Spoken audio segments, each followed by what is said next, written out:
दोस्तों इस वीडियो में हम 4 स्टॉक साथ में डिस्कस करने वाले हैं। आज हम टाटा स्टील को डिस्कस करेंगे, साथ में टाटा पावर को भी डिस्कस करेंगे और हम टाटा मोटर्स को भी डिस्कस करने वाले हैं। एक और कंपनी को डिस्कस करेंगे जो बहुत ही ज़बरदस्त बोनस देने जा रही है।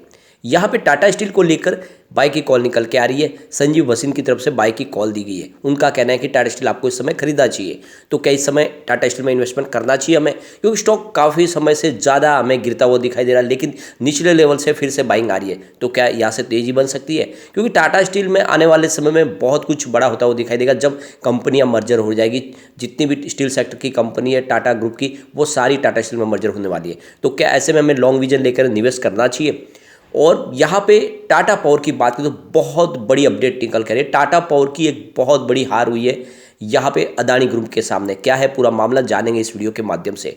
टाटा मोटर्स की बात करें तो लगातार बहुत सारे नए मॉडल लॉन्च किए जा रहे हैं और मार्केट में लीडर बनने की तैयारी है। यानी एक तरफ आप देख सकते हो कि बहुत सारी कंपनियां और दूसरी तरफ टाटा मोटर्स अकेली जो ईवी सेगमेंट में बहुत तेजी से अपने बिजनेस को आगे बढ़ा रही है। तो क्या इस समय में टाटा मोटर्स में निवेश करना चाहिए। वैसे तो कंपनी फिलहाल लॉस में, लेकिन लगातार अपने लॉस को कम कर रही है। तो क्या दावा लगाया जा सकता है। तो सबसे पहले हम टाटा स्टील की बात करेंगे। स्टॉक की क्लोजिंग आज 105 पर हुई, जहां पे हमने कोई भी अपडाउन नहीं देखी। यानी क्लोजिंग जो कल की थी उसी क्लोजिंग पर क्लोजिंग रही है। लेकिन पिछले एक साल के हिसाब से देखिए स्टॉक में हमने 10% की तेज गिरावट देखी है। तो करेक्शन काफ़ी ज़्यादा हुआ है, लेकिन गिरावट थम गई है, क्योंकि स्टॉक आप देख सकते हो कि जब रिजल्ट आया था उसके बाद में काफ़ी लोगों ने कल्पना की थी कि अब ये स्टॉक गिर के 80 या 90 तक चला जाएगा, लेकिन वैसा हुआ नहीं। अभी भी ये 100 के ऊपर मेंटेन है। इसके पीछे वजह ये है कि स्प्लिट के बाद इसकी प्राइस काफ़ी अट्रैक्टिव हो गई है। कंपनी ने 10 के फेस वैल्यू थी उसको 1 रुपीज़ में कन्वर्ट किया। उस हिसाब से लोगों को 10 शेयर मिले और प्राइस 1000 की 100 के आसपास आ गई। ऐसे में इस समय लोग यहाँ पे खरीदारी करना पसंद करें और इसलिए जैसे ही सरकार की तरफ से जो डिसीजन लिया गया उसका भी बेनिफिट देखने को मिला है। तो यहाँ पे आप देख सकते हो 6 महीने के हिसाब से अभी भी इसमें 5.5% की हमें तेजी देखने को मिल रही है और 1 मंथ के हिसाब से भी 4.5% के लगभग हमें अच्छी तेजी देखने को मिल रही है। तो निचले लेवल से स्टॉक ने बाउंस बैक भी दिया है। अब यहाँ पे सबसे बड़ी बात है कि इस बार जो रिजल्ट रहा वो काफ़ी ख़राब रहा। ये बात तो है, क्योंकि स्टील सेक्टर को डबल मार पड़ी थी। एक तरफ तो जो इन्फ्लेशन की वजह से पूरा का पूरा यूएस का मार्केट ख़राब हो गया, यूके प्रॉब्लम थी। दूसरी तरफ यूरोपियन मार्केट में जो जियोपॉलिटिकल टेंशन चल रहा है उस वजह से कारोबार ठप था इनका। दूसरी तरफ सरकार ने एक्सपोर्ट ड्यूटी लगा दी, तो डबल मार पड़ी और इस वजह से काफ़ी ज़्यादा रिजल्ट खराब रहा सभी स्टील कंपनियों का। अगर हम देखें तो जो रेवेन्यू था वो 59.88 थाउजेंड को बीच के आसपास रहा था, जहाँ पे 0.67% की ईयर बेसिस पे गिरावट देखी। नेट इनकम 1.51 थाउजेंड को भी निकल कर आई, जहाँ पे 87.29% की ईयर बेसिस पे गिरावट हुई। नेट प्रॉफिट मार्जिन 2.53% रहा, जहाँ पे 87.20% की ईयर बेसिस पे गिरावट देखने को मिली। तो कुल मिला के रिजल्ट काफ़ी खराब रहा था, लेकिन अब आने वाले समय यहाँ पे पॉजिटिव संभावना बन सकती है। और इसी को लेकर IIFL सिक्योरिटीज़ की तरफ से संजीव भसीन ने बाय की कॉल दी है। उनके हिसाब से इसमें आपको निवेश करना चाहिए। उनका कहना है कि बाजार इस समय फिलहाल एक तरह से देखें तो बैंकिंग स्टॉक इसको लीड करे बाजार को और ये तेज़ी से आगे बढ़ेगा। तो उनका कहना है कि इस समय बाजार में पॉजिटिव माहौल बना हुआ है और आपको 3 स्टॉक है जिनमें खरीदारी की सलाह दी गई है। यहाँ पे उन्होंने जो प्रेडिक्ट किया है कि आने वाले मंडे को 18,600 का निफ्टी स्तर दिखा सकता है और इस लेवल पे अगर पहुंच जाए तो फिर प्रॉफिट बुकिंग की संभावना बनेगी और आपको भी प्रॉफिट बुकिंग की सलाह दी है।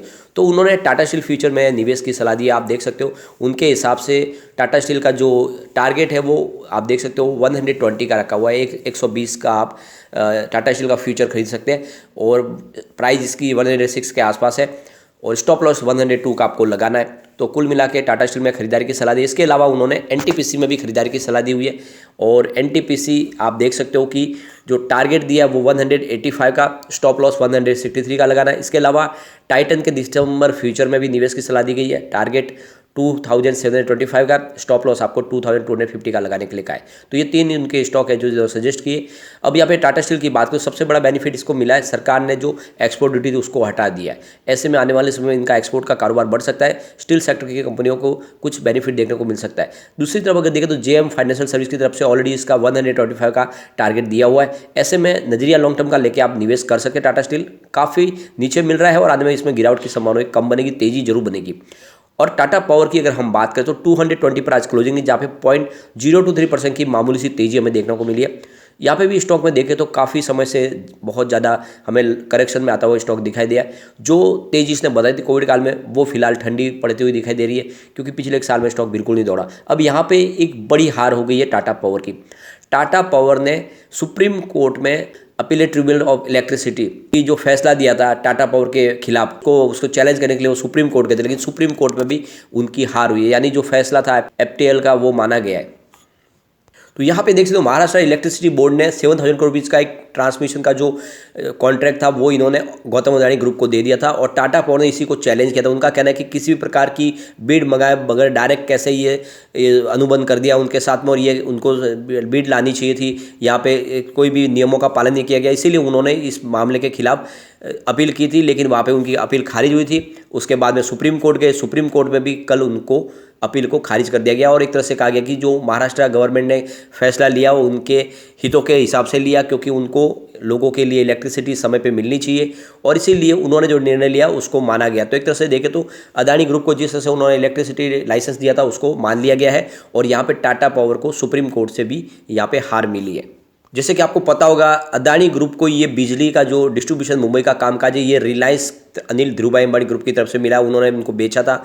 उसके बाद में अगर आप देखें तो ये महाराष्ट्र सरकार के फैसला करने के पीछे सबसे बड़ी वजह रही कि ये बिजली की शॉर्टेज हो गई थी। 2013 में काफ़ी ज़्यादा बिजली की शॉर्टेज हो गई थी, यानी जो पीक आवर में जो बिजली चाहिए थी डिमांड करीब 3500 मेगावाट की थी, लेकिन बिजली मिल नहीं पा रही थी। यानी आप देख सकते हो कि जो अदानी ग्रुप की जो डानो यूनिट थी वहाँ से 500 मेगावाट की बिजली का सप्लाई हो रहा था और टाटा ग्रुप की तरफ से 1700 मेगावाट का सप्लाई हो रहा था और ऐसे में और ज़्यादा बिजली की खपत बढ़ गई थी और ऐसी वजह से इन्होंने 1000 मेगावाट का एक बड़ा जो है प्रोजेक्ट था वो पास कर लिया था अदानी ग्रुप का और इसी को चैलेंज किया गया था। लेकिन अब यहाँ पे उसमें सरकार ने माना कि ये सच कदम सही है और सुप्रीम कोर्ट में भी यहाँ पे उसको सरकार के कदम को सही माना गया और इन फैसले को खिलाफ जो थी उनकी अपील उसको नामंजूर कर दिया। तो एक तरह से यहाँ पे एक बड़ी हार हुई है टाटा पावर की।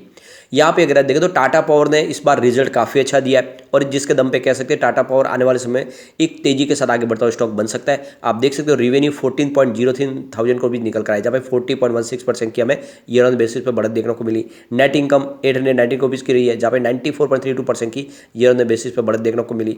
नेट प्रॉफिट मार्जिन 5.84% आ, जहाँ पे 38.72% की ईयर ऑन बेसिस पे बढ़त देखने को मिली। तो बोलते हो रिजल्ट काफ़ी अच्छा है और जिसके दम पे कह सकते हैं कि यहाँ पे तेजी जरूर आएगी। तो नजरिया लॉन्ग टर्म का लेकर टाटा पावर में यही निवेश करने का मौका है, क्योंकि आने वाले समय में ग्रीन एनर्जी सेक्टर में बहुत बड़ी तेजी आ सकती है और यहाँ पे आने वाले 5 साल में कंपनी 75,000 रुपीज़ का ग्रीन एनर्जी सेक्टर में निवेश करने वाले और बहुत सारे इन्वेस्टर और भी आएंगे। ऐसे में कारोबार बढ़ेगा तो तेजी जरूर आएगी और इस समय इस डिप में खरीदारी का मौका तलाशना चाहिए आपको। चलते हैं टाटा मोटर्स की तरफ। 423 पर क्लोजिंग रही, जहाँ पे 0.35% की मामूली सी गिरावट देखने को मिली है। पिछले एक साल में देखिए स्टॉक में हमने 13% की बड़ी गिरावट देखी है, लेकिन 1 मंथ के हिसाब से 4% की वापस रिकवरी भी हो चुकी है, यानी निचले लेवल से स्टॉक में आनी तेजी शुरू हो चुकी है। लेकिन इसके बीच में अगर देखें तो कुछ ब्रोकरेज हाउस ने यहाँ पे टारगेट दिए गए, जिसमें आप देख सकते हो कि जेपी मॉर्गन की तरफ से टाटा मोटर्स को लेकर न्यूट्रल रेटिंग दी गई है और उनका जो टारगेट है वो 410 का। इसका मतलब यह है कि इसमें सेल की रेटिंग एक तरह से देखें तो, क्योंकि जो प्राइस करंट है उससे भी नीचे का सेल टारगेट दिया गया है और उनका कहना है कि जो चाइना में जो कारोबार है वो फिलहाल चाइना के इंपोर्ट के कारोबार पर इफेक्ट पड़ रहा है, साथ में यूरोपियन बाजार में जो भी है काफ़ी ज़्यादा अंडर परफॉर्म दिख रहा है मार्केट। यूएस का जो सेल है उसमें भी वीकनेस दिख रही है, यानी कुल मिला के इस समय जो इनका ग्लोबल मार्केट है वो काफ़ी ज़्यादा दबाव में, लेकिन इंडिया के बाजार में कंपनी कमाल कर रही है। तो ऐसे में तेजी की संभावना बनेगी। गिरावट काफ़ी कम है, फिर भी यहाँ पे इन्होंने यहाँ पे देखें तो 410 का टारगेट दिया हुआ है। लेकिन अगर आप देखें तो लगातार इंडिया के बाजार में नए मॉडल लॉन्च किए जा रहे हैं, ईवी सेगमेंट में कंपनी बहुत मजबूत हो रही है। ऐसे एक तरफ देखें तो इंडिया में नंबर 1 है टाटा मोटर्स। आप देख सकते हो इन्होंने टीगोर ईवी वर्जन भी लॉन्च कर दिया है, जो आप देख एक बार चार्ज करने पर 315 किलोमीटर तक का सफर तय करेगी। यहाँ पे इसकी प्राइस देखें तो 12.49 लाख की रखी गई है, एक्स शोरूम रेट है। तो यहाँ पे काफ़ी शानदार। इससे पहले अगर आगे नेक्सॉन ऑलरेडी बाजार में लीडर बना हुआ है। इसके अलावा कंपनी ने देखे तो एक टियागो का सीएनजी वर्जन भी लॉन्च किया है, जिसकी प्राइस 7.4 लाख रुपीज़ के आसपास रखी गई है। तो आप देख सकते हो लगातार बहुत सारे मॉडल लॉन्च किए जाए, चाहे सीएनजी में हो या फिर ईवी सेगमेंट में हो। ऐसे में यहाँ पे टाटा मोटर्स में हमें बहुत बड़ी तेजी आती हुई दिखाई दे सकती है। इस बार रिजल्ट काफ़ी शानदार रहा है। देख सकते हो इनका रेवेन्यू 79.61 थाउजेंड रुपीज़ के आसपास रहा है, जहाँ पे 29.7% की ईयर ऑन बेसिस पे बढ़त देखने को मिली। नेट इनकम -944.61 करोड़ रुपीज़ के आसपास रही है, जहाँ पे 78.73% की ईयर ऑन बेसिस पे रिकवरी देखने को मिल रही है। नेट प्रॉफिट मार्जिन -1.19% रहा, जहाँ पे 83.56% की ईयर ऑन बेसिस पे रिकवरी देखने को मिली। तो कुल मिला के देख सकते हो, भले ही कंपनी लॉस में हो लेकिन अपने लॉस में कमी करी है। आने वाले समय कंपनी डेफिनेटली प्रॉफिट में आएगी। अब हम चलते हैं उस कंपनी की तरफ जो आपको बोनस देने जा रही है। तो यहाँ पे बोनस के लिए आपको नवोदय इंटरप्राइज में निवेश करना चाहिए। 12.11 रुपीज़ की इसकी प्राइस है, जहाँ पे 10% का अपर सर्किट लगा। छोटा सा पेनी स्टॉक है, लेकिन कंपनी बोनस देने जा रही है। इसकी एक्स बोनस डेट है 29/11/2022 और रिकॉर्ड डेट भी 29/11/2022 है। तो आप इस समय अगर खरीदारी करते हो तो आपको बिल्कुल बोनस मिल सकता है। एक शेयर के ऊपर एक शेयर बोनस मिलेगा। और यहाँ पे देख सकते हो पिछले एक साल में स्टॉक ने 23% का पॉजिटिव रिटर्न दिया है। 6 मंथ के हिसाब से 75% का जबरदस्त रिटर्न दिया है। और यहाँ पे अगर 5 डेज के हिसाब से भी देखें तो 17% का शानदार रिटर्न देखने को मिल रहा है। कंपनी पिछले 4 साल से लगातार प्रॉफिट में बनी हुई है। भले ही छोटी पैनी कंपनी है, लेकिन देख सकते हो 2019 में कंपनी को 16.52 करोड़ रुपीज़ का टोटल रेवेन्यू था और 0.35 करोड़ रुपीज़ की प्रॉफिट हुई। 2020 में इनका रेवेन्यू बढ़ के 48.27 करोड़ रुपये तक पहुँच गया और प्रॉफिट 1.13 करोड़ रुपीज़ के आसपास रहा। 2021 में 26.44 करोड़ रुपीज़ का इनको रेवेन्यू रहा और 0.36 करोड़ रुपीज़ का इनका प्रॉफिट रहा। 2022 में 45.55 करोड़ रुपीज़ का इनका टोटल रेवेन्यू और इनका प्रॉफिट 0.44 करोड़ रुपीज़ के आसपास रहा। तो देख सकते हो कंपनी लगातार प्रॉफिट में दाव लगाया जा सकता है। लेकिन फ्रेंड, कोई भी इन्वेस्टमेंट करने से पहले अपने फाइनेंशियल एडवाइजर से बारे में ले ले या अपना खुद का रिसर्च करें, क्योंकि मैंने वीडियो आपके एजुकेशनल पर्पज के लिए ही बनाया। वीडियो पसंद आए तो लाइक से जरूर कीजिए और चैनल को सब्सक्राइब